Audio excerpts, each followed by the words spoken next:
사도행전 제10장 19절에서 23절 말씀, 19절에서 23절 말씀 같이 읽겠습니다. 시작.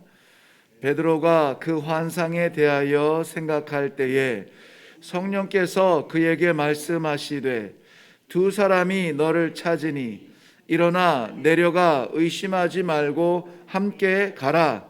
내가 그들을 보내었느니라 하시니 베드로가 내려가 그 사람들을 보고 이르되 내가 곧 너희가 찾는 사람인데 너희가 무슨 일로 왔느냐? 그들이 대답하되 백부장 고넬료는 의인이요 하나님을 경외하는 사람이라. 유대 온 족속이 칭찬하더니 그가 거룩한 천사의 지시를 받아 당신을 그 집으로 청하여 말을 들으려 하느니라 한데 베드로가 불러들여 유숙하게 하니라. 이튿날 일어나 그들과 함께 갈새 욥바에서 온 어떤 형제들도 함께 가니라. 아멘. 아멘. 우리 한번 기도하겠습니다. 살아계셔서 역사하시는 하나님 아버지께서 오늘도 만물의 찌꺼기 같은 부족하고 연약한 우리들의 삶을 간섭하시고 하나님의 말씀과 그 꿈을 나누기 위하여 이 새벽에 말씀 앞에 있게 하시니 감사합니다. 오늘도 우리의 뜻대로 살아가는 우리의 날들이 아니라 하나님의 기쁨을 위하여서 살아드리는 하나님의 백성의 삶을 살 수 있도록 인도하여 주시옵소서. 감사드리오며 예수님 이름으로 기도하옵나이다. 아멘.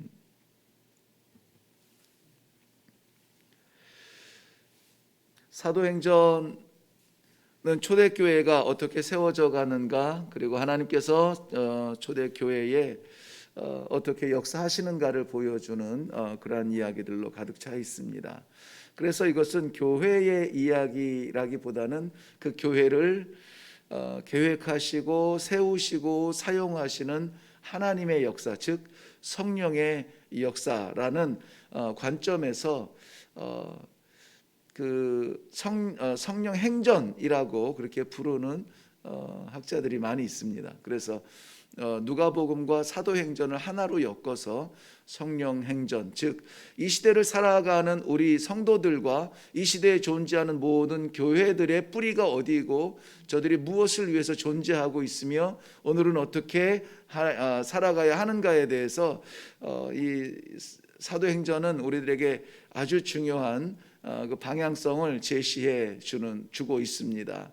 예수님께서 사도행전 1장 4절 보면 승천하실 때 제자들에게 하신 말씀이 예루살렘을 떠나지 말고 하나님의 약속하신 것을 기다리라 그랬는데 그 약속하신 것이 무엇이냐, 5절에서 곧 성령의 세례를 받을 것이라는 이렇게 그 힌트를 주시죠. 그리고 성령의 세례를 받을 것이라고 하는 이 엄청난 듣도 보도 못한 그러한 약속을 제자들이 받았는데 그때까지도 제자들은 다른 생각을 하죠.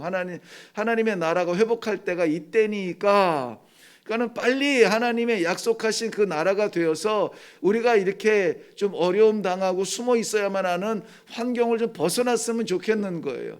좀 제대로 대접받고 우리가 주님과 함께 했어 이렇게 떳떳하게 얘기하고 싶은 거죠. 그런데 예수님의 대답은 전혀 제자들의 궁금증을 채워주는 대답이 아니라 전혀 다른 거였어요. 성령이 너희에게 임하시면, 그 앞에 오직자를 우리는 붙입니다마는 오직 성령이 너희에게 임하시면 너희가 권능을 받고 예루살렘과 온 유대와 사마리아와 땅끝까지 이르러 내 증인이 되리라. 그러니까 하나님의 나라가 임하는 것은 너희가 신경 쓸 거 아니에요. 그건 하나님께서 하실 거고 그건 나도 모르겠어. 그런데 지금 중요한 것은 무엇이냐? 성령이 너희에게 임하시면, 약속하신 성령의 세례를 받게 되면 너희가 예루살렘과 온 유대와 사마리아 땅끝까지 이르러서 내 증인이 되리라. 이게 중요한 거예요. 예수님은 그 말씀을 하시고 싶은 거예요. 그런데 성령이 오순절 성령의 역사를 바로 이어서 사도행전 2장에서 저들이 맛보게 되죠. 그리고 나서 많은 제자들의 기적들을 보여주게 됩니다. 사람들의 마음이 열리고 막 3,000명, 5,000명씩 막 세례를 받고 회개를 하고 주님 앞으로 돌아옵니다. 그럼에도 불구하고 저들이 모여서 자기들끼리 이렇게 나누고 교제하고 기쁨을 누리는 것은 익숙해졌는데, 예수님께서 말씀하신 성령이 임하신 이후에 나타날 역사가 안 나타나는 거예요. 예수님께서 기대하셨던 성령의 세례를 받은 제자들의 모습은 무엇이었습니까? 증인이 되는 거였어요. 증인이 되는 것인데, 그 예수님께서 약속하신 성령을 받은 기쁨에 충만해서 그들만의 세계에 갇혀 있는 거예요. 이럴 때 하나님께서 교회 안에 핍박이라고 하는 그러한 도구를 사용하여 주셔서 뭉쳐있는 그 교회를 흩으시죠. 그것이 사도행전 8장에 나타나는 스데반 집사님의 순교를 통하여서 시작되었던 예루살렘의 pit박입니다. 그 일로 인하여서 사도들 외에는 모든 믿는 사람들이 다 이렇게 흩어지게 되죠. 구브로로 흩어지고 안디옥으로 흩어지고. 근데 이 흩어진 그 땅들이 전부 다 이방 땅들이에요. 특별히 안디옥 같은 경우는 나중에 그 이방 땅인 안디옥에서 교회 공동체가 세워지고 세계 선교의 불씨가 되는 베드로와 바나바를 선교사로 파송하는 놀라운 역사가 나타나는데요. 이 당시에 유대인들이 성령을 세례로 받고 저들이 교회 공동체로 모여 있으면서 나타난 현상은 어떠했느냐 하면은 11장 19절 보면, 다음 장인데요, 한 장만 넘겨서 19절 한번 우리 같이 읽겠습니다. 시작. 그때에 스데반의 일로 일어난 환난으로 말미암아 흩어진 자들이 베니게와 구브로와 안디옥까지 이르러 유대인에게만 말씀을 전하는데, 자, 여기 보면 베니게와 구브로와 안디옥까지 이르렀어요. 근데 이 베니게와 구브로와 안디옥은 어디냐면 이방 땅이에요. 우리 두로와 시돈이라고 하는 지역을 이미 우리는 잘 알고 있을 겁니다. 두로와 시돈 지방에 있는 이 베니게, 그리고 그 구브로는 요즘에 우리 현대 지도로 보면은 터키 남쪽에 있는 사이프러스, 키프로스라고 하나요? 사이프러스라고 하는 그 큰 섬인데, 거기까지 이 하나님께서 그 이방 땅에 유대인 이 성도들을 다 흩어버리셨단 말이죠. 근데 거기에서 어떻게 합니까? 유대인들이 자기네들끼리만 말씀을 나누는 거예요. 유대인에게만 복음을 전하는 거예요. 여전히 그 세계에 갇혀 있는 것입니다. 어떤 세계입니까? 성민의 세계에 갇혀 있어요. 선민의 세계에 갇혀 있다는 것이죠. 흩어지면은 뭐해요? 흩어져서 하나님의 말씀에 성령의 충만함을 받고 하나님께서 사명을 주고 흩으세요. 흩어지는데 흩어져서도 자기들끼리만 그 복음을 나누고 있는 그 상황 형편인 것이죠. 그럴 때에 베드로는 욥바라고 하는 곳에 있어요. 그리고 오늘 말씀의 주인공, 그 배경이 되는 가이사랴에 있는 고넬료 백부장, 로마의 백부장인데, 백부장이라는 것은 잘 알겠지만 그 부하 군사를 100명을 거느리는 그러한 대장을 얘기합니다. 그러니까 이 사람에게는 굉장한 권세가 있음에도 불구하고 복음을 받고 그 복음대로 살아가려고 애를 쓰는 사람이에요. 로마는 다스리는 사람들이고 유대인들은 다스림을 받는 사람들인데, 보통은 다스림을 받는 사람이 다스리는 사람을 존경하기가 어려워요. 백부장의 행실을 보면은 그의 복음이 어떻게 그를 바꿨는지를 볼 수가 있습니다. 유대인들에게도 칭찬을 받던 그런 사람이라는 것입니다.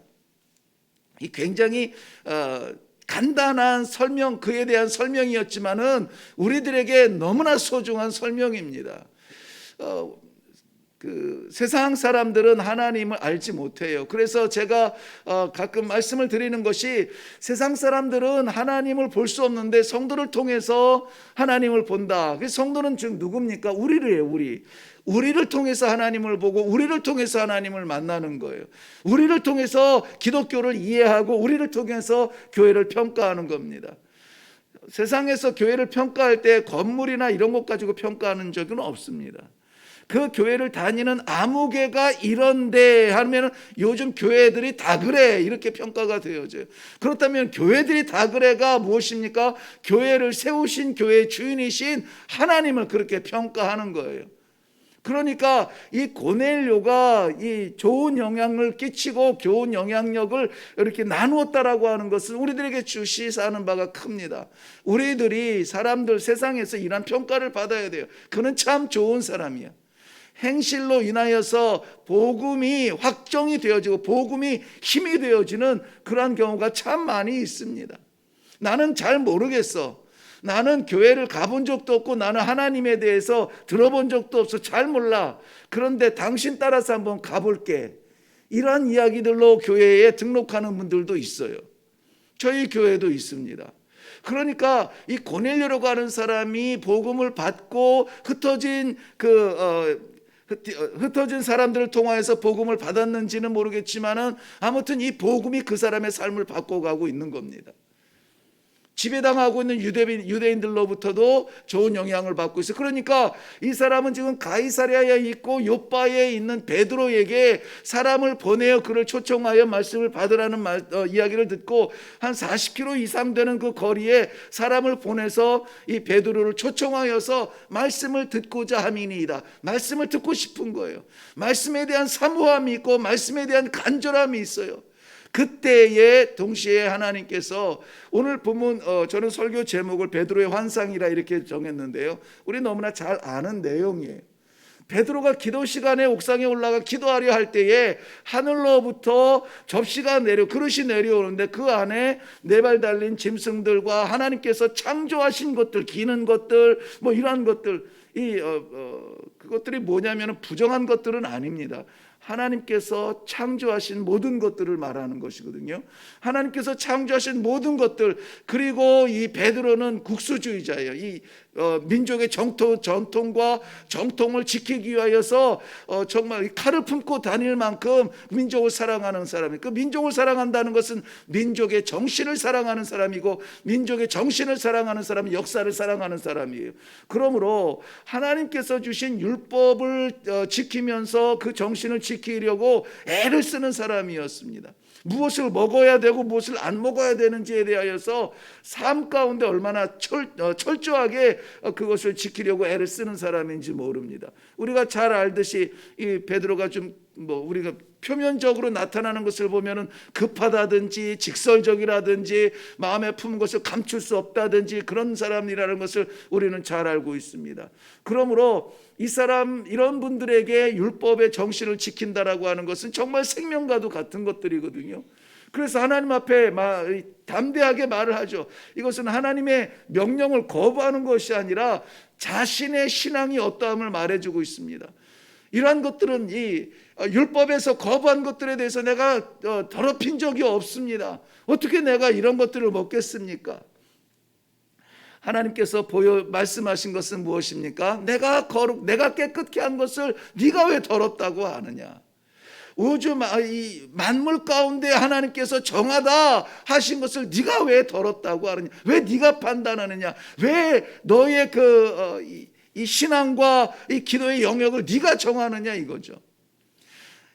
환상을 본다는 자체만으로 보면 우리는 굉장히 부러운 상황입니다. 하나님께서 보여주시는 환상을 보고 그리고 음성을 듣는 그러한 성도가 몇 명이나 되겠습니까? 얼마나 부러울까요? 그런데 그 환상을 보여주시면서 하나님은 환상 자체가 아니라 하시고 싶은 말씀이 있는 거예요. 네가 정하지 말라는 거예요.